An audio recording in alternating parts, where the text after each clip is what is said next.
নমস্কার সকলকে। এটা ছিল আমাদের হোম ডেলিভারির একটা অর্ডারের ভিডিও। তো মেনুতে কী ছিল? মেনুতে ছিল ৫ রকমের ভাজা, ছিল খিচুড়ি, আলুর দম, টমেটোর চাটনি যেটা খেজুর এবং আমসত্ত্ব দিয়ে হয়, আর ছিল পায়েস। তো এই মুহূর্তে আমি ৫ রকমের ভাজার কাটাকুটি করছি। তো অনেকেই হয়তো দেখে বলতে পারে যে জলটা একই ইউজ করা হয়েছে। না, প্রত্যেকবার জল বদলানো হয়েছে। আমাদের একটু জলের সমস্যা আছে, ওই কারণে আমরা বালতিতে নিয়ে নিয়ে জিনিসগুলোকে ধুয়েছি। এটা অলরেডি একবার ধোয়া ছিল, আবার আমরা কাটার সময়ও ধুয়েছি। যেহেতু ঠাকুরের মানে ভোগ এটা, তার জন্য আমাদের সবই ধোয়া মোছা করতে হয়েছে। তাই ওই কারণে কিছু কিছু জিনিস আমাদের আলাদা আলাদা করে রাখা হয়েছে, যাতে কোনো রকম যা হয় বাঙালি বাড়িতে ঠেকাঠেকি না হয়।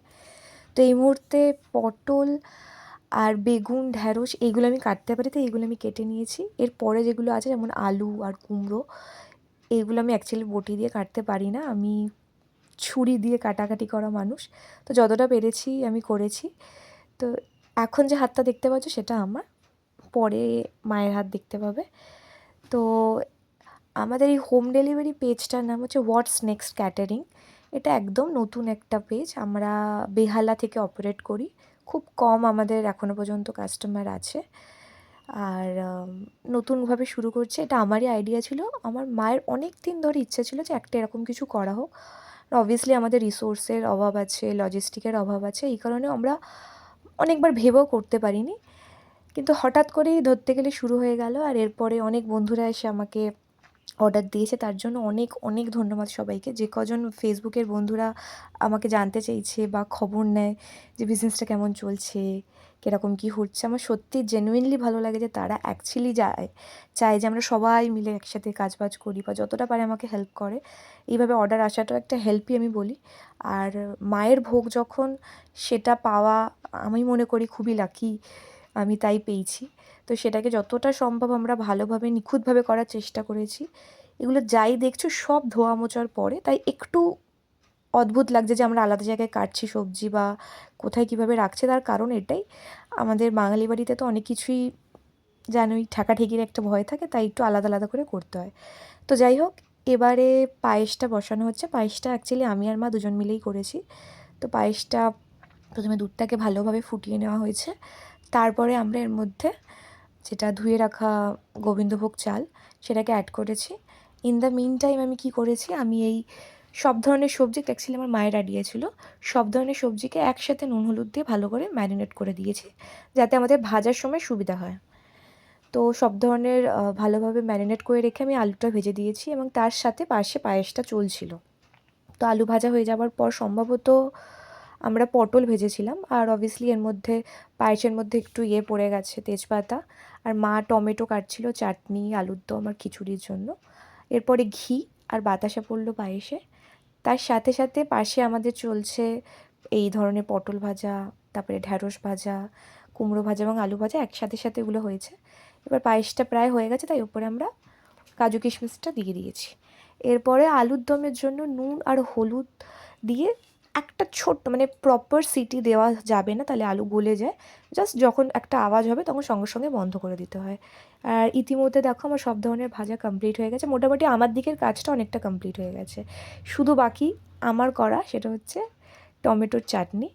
তো যাই হোক, আমি তেলে পাঁচফোড়ন আর শুকনো লঙ্কা ফোড়ন দিয়ে টমেটোটা দিয়ে দিয়েছি। একটু নুন একটু হলুদ দিয়ে ছেড়ে দিয়েছিলাম। এরপরে খেজুর, কাজু কিশমিশ আর চিনিটা অ্যাড করতেই হয়ে গেছে। আমি তেমন একটা জল ইউজ করিনি, আর একটু বাতাসা দিয়েছিলাম কালারটার জন্য। এরপরে মা খিচুড়ি বসিয়ে দিয়েছিল, ওটাতে মুগের ডালটাকে ভালো করে ভেজে দেন জল দিয়ে ওটাকে ফেলে দেওয়া হয়েছে জলটা। তারপরে সম্ভবত হাঁড়িতে মা, হ্যাঁ একদম, আমি অ্যাকচুয়ালি এই সময়টা ছিলাম না, তো হাঁড়িতে ডালটা দিয়ে ওটাকে একটা ফুট বা বলক হোয়াট এভার ওটা আসার জন্য ছেড়ে দেওয়া হয়েছে। তার সাথে মা এই মশলাটা তৈরি করছে। এর মধ্যে ছিল টমেটো, কাঁচা লঙ্কা এবং শুকনো লঙ্কা, নুন, হলুদ আর আদা জিরে মা একসাথে বেটে রেখেছিল তার আগের দিন, আর ছিল লাল লঙ্কার গুঁড়ো। তো এইটাকে ফোড়ন হিসাবে, আলুর দমের ফোড়ন হিসাবে গোটা জিরে ফোড়ন দিয়ে দেওয়া হলো। এটাকে ভালো করে কষিয়ে নিয়ে যখন তেলটা ছেড়ে দেবে, তার মধ্যে একটু চিনি অ্যাড করা হয়েছে, যেহেতু নিরামিষ রান্নায় একটু মিষ্টি হলে ভালো লাগে। তার সাথে সেম মশলা দিয়েই মা খিচুড়িরও যে মশলাটা হয় সেটা মশলাটা বানাচ্ছিল, সেম মশলা, নুন, হলুদ, টমেটো, যা যা দেখতে পাচ্ছ এখানে, কাঁচা লঙ্কা, আদা জিরের ওই বাটাটা দিয়ে এটা মা আলাদা করে রেডি করে রাখে। অনেকে মশলা নাম জলে গুলে রেডি করে রাখে, আমার মাও তার মধ্যে একজন। আর একটু ধনে গুঁড়ো অ্যাড করা হয়েছে, ধনে গুঁড়ো অ্যাকচুয়ালি আমরা ভুলে গেছিলাম, তাই আবার আনা হয়েছে, এনে অ্যাড করা হয়েছে। তো এখানে আলুর দমের মশলাটা একদম কষে গেছে, এর মধ্যে আলুগুলো দিয়ে দেওয়া হয়েছে। যেহেতু আলুগুলো হাফ কুক ছিল, তাই আরেকটু কষাতে হবে এটাকে খুব ভালোভাবে, যতক্ষণ না মানে তেলটা ভালোভাবে ছাড়ছে। তো এটা কষানো হয়ে যাবার পর বাকি যা যা মশলা ছিল অ্যাড করে দেওয়া হলো, আর নর্মাল জল অ্যাড করে এটাকে ছেড়ে দেওয়া হবে। এর ওপরে লাস্টে যখন একদম হয়ে যাবে, ঘি আর গরম মশলা, যেটা সব ধরনের নিরামিষ খাবারে যায় আর যার জন্য টেস্টটা এত ভালো লাগে আমাদের, সেটা দিয়ে দেওয়া হয়েছে। আলুর দম মোটামুটি রেডি হয়ে গেছে। এরপর ডালটা যখন হয়ে গেছে, ডালের মধ্যে আমরা চালটা যেটা ভিজিয়ে রাখা হয়েছিল সেটা দিয়ে দেওয়া হয়েছে। এটাও একদমই আমাদের গোবিন্দভোগ চাল। আর এখন এটা হচ্ছে আলুর দমটা হয়ে গেছে, তো এবার খিচুড়ির মশলাটা রেডি হচ্ছে। সেমভাবে যেটা বললাম, যা যা মশলা ওটাতেও পড়েছে, এটাতেও পড়বে। এটাতেও মশলাটাকে আগে ভালোভাবে কষিয়ে নেওয়া হবে। আর যেহেতু জায়গা একটু আমাদের শর্ট আছে, তার জন্য আমরা মশলাটাকে কষিয়ে আমরা খিচুড়ির মধ্যে দিয়ে দিয়েছি। দিয়ে এটাকে ভালো করে নাড়িয়ে, এটাকে অবভিয়াসলি যখন ফুটে আসবে তখন গরম মশলার ঘি দিয়ে এটাকে নামিয়ে দেওয়া হবে। এরপরে যেটা করা হবে সেটা হচ্ছে প্যাকিং। তো প্যাকিংয়ের জন্য সবার আগে, যেহেতু পায়েসটা সবার আগে হয়ে গেছিলো, তাই পায়েসটা আমরা ঢেলে নিচ্ছি। আর পায়েসটা দেখতে অ্যাকচুয়ালি ভালো হয়েছিলো, খেতে খুব ভালো হয়েছিলো। আমি পায়েস খুব কম টাইম করেছি, বাট পায়েসটা আসলেই ভালো হয়েছিলো। তারপর ভাজাভুজিগুলো সব দিয়ে দেওয়া হলো একটা একটা করে। আমি ভেবেছিলাম সব কটা একটা বাটিতে ধরে যাবে, কিন্তু এটা সম্ভব নয়, কারণ অনেকগুলো ভাজা তো। তো আমরা দুটো আলাদা আলাদা বাটি করেছিলাম। তার মধ্যে ঢ্যাঁড়স আর পটলটা একটা বাটিতে দেওয়া হয়েছে, কুমড়ো আর আলুটা একটা বাটিতে, আর বেগুন ভাজাটা একটা বাটিতে দিয়ে আমরা ভাজাটাকে পুরো কমপ্লিট করে দিয়েছি। এরপরে আলুর দমের জন্য যে বড় কন্টেনারটা, এটা সম্ভবত 4 লিটারের কন্টেনার, এটা আমাদের কাছে 3টে ছিল, তাই একটাতে আমরা আলুর দম দিয়েছি, আর বাকি দুটোতে আমরা খিচুড়ি দিয়েছি। খিচুড়ির টেস্টটা অ্যাকচুয়ালি আমাদের পরে বলেছে খুব সুন্দর হয়েছিল। আর ভাজা, চাটনি, পাঁপড় সবই ভালো হয়েছে, আশা করছি ভালো হয়েছে। আমাকে যিনি অর্ডার নিয়েছিলেন তিনি আমাকে খিচুড়ির জন্য আলাদা করে কমপ্লিমেন্ট করেছেন। আর বাকি যখন ওনাদের পুজো হয়ে গেছিলো, আমরা খবর পেয়েছিলাম, তারপরে যে একটু রেস্ট ছিল, আমি রেস্ট রেখেছিলাম ঠাকুরকে, আমাদের ঠাকুরের কাছে দেওয়ার জন্য। তো এটা হচ্ছে সেই থালিটা, সব ভাজা ছিল না, এই ভাজাগুলো আমাদের পরে আবার ভাজতে হয়েছে।